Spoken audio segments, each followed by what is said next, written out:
दोस्तों आज बात करेंगे उन लोगों की जिन लोगों ने सीमा के हाथों अपना ईमान बेचा, अपना सौदा किया, अपना जमीर बेच दिया। 10,000 रुपए के ऊपर अपना ईमान और अपना सब कुछ बेच दिया। गालियां खाई, बदतमीजी करवाई, बुरा भला सहा, अपमान सहा और उसके बाद भी घुटने टेकर माफी मांगकर 10,000 रुपए लेकर सीमा से सुलहनामा कर बुरा भला भी कहलवाया, खुद को अपमान भी सहा और बेइज्जती भी करवाई और 10,000 रुपए लेके बाद में माफी मांग ली। तो आपको याद होगा मैंने एक खातून का नाम लिया था पारुल नाम की एक खातून थी। पारुल करके एक मैंने अपने स्क्रीनशॉट पे लगाया था, आपको वीडियो में भी दिखाया था कि उसने 10,000 रुपए लेकर सीमा के हाथों अपना ईमान बेच दिया।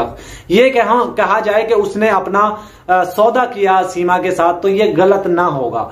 मैंने उसका स्क्रीनशॉट भी चलाया था कि फोन पे के थ्रू पारुल को 10,000 रुपए भेजे गए थे और वहां उस वक्त एक हिंदुस्तान से हमारे एक दोस्त थे, भाई थे, यूट्यूबर थे, इसलिए मैंने उनकी बात मानते हुए वो वीडियो डिलीट कर दी थी। लेकिन दोस्तों मैं उस वक्त से इस केस के ऊपर काम कर रहा हूं और मैंने सोचा हुआ था कि जो लोग इस हाथों बिके हैं, सीमा के हाथों, एपी सिंह के हाथों, उन सब लोगों का कच्चा चिट्ठा मैं खोल के रखूंगा। तो अब मैं आहिस्ता आहिस्ता उन लोगों को बेनकाब करने जा रहा हूं। आज मैं यहाँ पे नाम लूंगा सिर्फ पारुल का। पारुल याद है आप लोगों को, जब मैंने एक स्क्रीनशॉट लगाया, यहां पे भी मैं वो लगा दूंगा स्क्रीनशॉट जिसमें पारुल को के नाम से 10,000 रुपए भेजे गए थे। आपको याद होगा कुछ अर्सा पहले सीमा ने इतना बड़े बुरे अल्फाज बोले थे पारुल के लिए, इतनी गंदी गंदी गालियां दी थी। उस वक्त सबसे पहली आवाज मैंने उठाई थी और सीमा तुम्हारी हिम्मत कैसे हुई हमारी बहन को बुरा भला बोलने की। लेकिन दोस्तों मुझे ये नहीं था पता कि ये पारुल बिक जाएगी।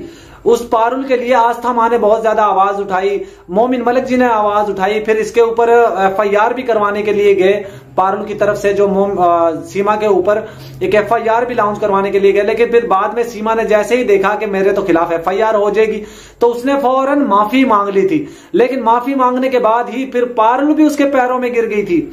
दोस्तों पारुल ने उससे माफीनामे पे, इसमें दोस्तों हुआ कुछ यूं था कि एपी सिंह ने इन दोनों का पैचअप करवाने के लिए बहुत जद्दोजहद की, बहुत मेहनत की और फिर पारुल को जाके उसने अटैच किया, पारुल को टच करके और फिर उसके सीमा के साथ बिठाकर उससे माफी भी मंगवाई सीमा से पर्सनल में जाकर, और फिर उसने मीडिया पे एक वीडियो भी बनवाई और फिर साथ ही पारुल को 10,000 रुपए भी दिए गए। दोस्तों मैंने आपको याद होगा, मैंने आपको यह भी बताया था कि सीमा ने कुछ यूट्यूबर, छोटे छोटे पिद्दे यूट्यूबर्स हैं, उनको खरीद कर उनसे अपनी बढ़ोतरी करवाती है और उनसे बढ़ोतरी करवाती है, अपनी तारीफें करवाती है, जो उसके खिलाफ ना बोले। उनके लिए 10,000 रुपए लेकर इन लोगों ने अपने चैनल्स खोले और फिर उनके लिए, सीमा के लिए उसके कसीदे पढ़ने शुरू हो गए थे। दोस्तों इसमें एक नाम पारुल का सबसे अहम नाम है। पारुल एक ब्यूटी पार्लर चलाती है और आई थिंक के गुजरात के राउंड अबाउट एक इसका नाम पारुल के नाम से एक ब्यूटी सैलून है, उसमें ये लोगों की कटिंग करती है, पता नहीं कहां की कटिंग करती है, वो भी आप लोगों ने देख लिया था।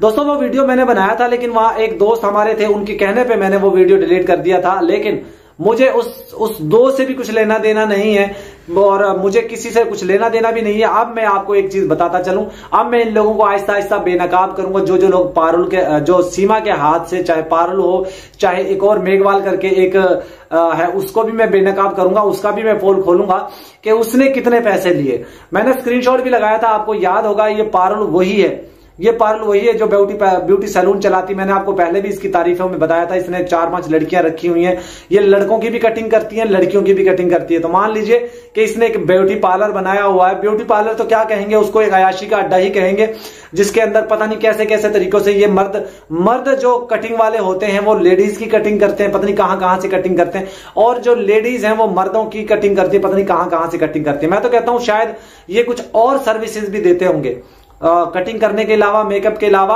और भी कटिंग कुछ सर्विसेज देते होंगे। तो ये पारुल नाम एक बहुत अहम नाम था, जिसपे बहुत ज्यादा फोकस किया गया था, जिसके लिए मैंने भी आवाज उठाई थी, आस्था मां जी ने भी आवाज उठाई थी, तमाम यूट्यूबर्स ने आवाज उठाई थी कि तुम्हारी सीमा, तुम्हारी जुर्रत कैसे हुई पारुल को बुरा भला बोलने की। तो दोस्तों ये वो पारुल थी जिसको 10,000 रुपए पे कर दिए गए थे। एपी सिंह के साथ बातचीत करके इसने उससे माफी भी मांगी और मीडिया पर ऐसे गायब हुई। एक लाइव में मैं गया था, वहां पे पारुल मौजूद थी, तो मैंने पारुल से बात करने के लिए कोशिश की कि इससे क्लियर करूं कि तुमने कितने पैसे लिए, लेकिन ये दुम दबाकर भाग गई थी वहां से, बिल्कुल दुम दबाकर भाग गई थी। इसने बिल्कुल भी मेरे साथ जो है वो बात नहीं की, कहती मैं सीमा के टॉपिक पे तुमसे बात नहीं करूंगी। तो इसका मतलब भी यही था कि ये इसने पैसे लिए हैं, और आपने भी देखा, सारी दुनिया ने देखा, मैंने स्क्रीनशॉट भी लगाया, और इसके साथ जो भी मामला था। अभी तक ये सीमा की चाटुकारी कर रही है, अभी तक सीमा के तलवे चाट रही है, और सीमा के लिए ये कुछ भी कर सकती है। 10,000 रुपए जो मिल गए, 10,000 रुपए में ईमान का सौदा जो कर लिया यार, ऐसे पैसे के ऊपर लानत है जो आपको जिल्लत और रुसवाई के बाद मिले।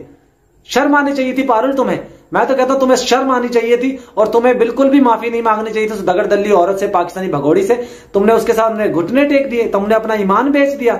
मुझे तो बड़ी हैरानगी हुई। दोस्तों एक और नाम बहुत अहम है यहां पे, एक नाम और बहुत अहम है, मेघवाल, सुनीता मेघवाल, आई थिंक सुनीता मेघवाल उसका नाम है। मेघवाल करके एक आंटी हैं, वो भी सीमा की तारीफों में इतनी आगे निकल गई थी कि उसने सीमा को, जैसे हमारे रामकृष्ण जी, राधा कृष्ण जी हैं, ऐसे ही तुम हो, ये तो मिसाल होगी सीमा। यही बात कहा था ना, याद है आपको याद आ गया होगा। एक सुनीता मेघवाल थी, उसने ये वाज़ेह तौर पे कहा था लिए ऐसे जैसे राधे कृष्णा जी जैसे, भगवान के साथ उसकी तुलना कर दी थी। तो ये वही मेघवाल है। अब इसको भी कुछ पैसे दिए गए थे, इससे वादा किया गया था कि तुम्हें पैसे दे देंगे, तुम यूट्यूब चैनल चलाओ। उसने पैसों का वादा किया था, लेकिन बाद में इसने इनकार कर दिया था। मेघवाल को पैसे देने से उसने इनकार कर दिया सीमा ने, तो मेघवाल उसके खिलाफ खड़ी हो गई मुहाज खोलकर, और उसने जो कहा कि सीमा तुमने जो वादा किया था वो तुमने तोड़ दिया, अब लिहाजा मैं तुम्हारे साथ नहीं हूं, मैं तुम्हारी बैंड बजाऊंगी। तो आजकल सुनने में यही आ रहा है, मेघवाल जो है वो सीमा की बैंड बजाती है अच्छे तरीके से। ये वही मेघवाल है जिसने सीमा को कभी राधे कृष्ण जी के साथ तुलना करती है, कभी उसको अपने देवी देवताओं के साथ तुलना करती है। तो ये एक मेघवाल थी। एक और नाम है जो मैं अभी नहीं लूंगा, वो मैंने पहले भी उसके बारे में बता दिया, उसका भी ब्यूटी सैलून है। ये जितनी भी ब्यूटी पार्लर वाली आंटियां हैं, जो लड़कियां हैं, जो खातून हैं, वो सीमा की चाटुकारी क्यों करती हैं? आखिर कितने पैसे चाहिए तुम लोगों को? एक और आंटी है, उसकी बेटियां तो पता नहीं 2-2 लाख रुपए लेती हैं। भाई कैसा मेकअप है यार। तो दोस्तों ये पारुल का नाम टॉप पे था, जिसने सीमा से 10,000 रुपए ले लिए, बाद में उसके खिलाफ आज तक कुछ नहीं बोला। तो उम्मीद है आप लोगों को जो मैं इन्फॉर्मेशन जानकारी दे रहा हूं आपको अच्छी लगी होगी। और पारुल के मुताल्लिक और जितने भी लोग जो यूट्यूबर हैं जिसने सीमा ने पैसे लिए, उन सब की मैं पोल खोलूंगा आहिस्ता आहिस्ता, आप लोग इंतजार कीजिए। सीमा को कभी राधे कृष्ण जी के साथ तुलना करती है, कभी उसको अपने देवी देवताओं के साथ तुलना करती है। तो ये एक मेघवाल थी। एक और नाम है जो मैं अभी नहीं लूंगा, वो मैंने पहले भी उसके बारे में बता दिया, उसका भी ब्यूटी सैलून है। ये जितनी भी ब्यूटी पार्लर वाली आंटियां हैं, जो लड़कियां हैं, जो खातून हैं, वो सीमा की चाटुकारी क्यों करती हैं? आखिर कितने पैसे चाहिए तुम लोगों को? एक और आंटी है, उसकी बेटियां तो पता नहीं 2-2 लाख रुपए लेती हैं। भाई कैसा मेकअप है यार।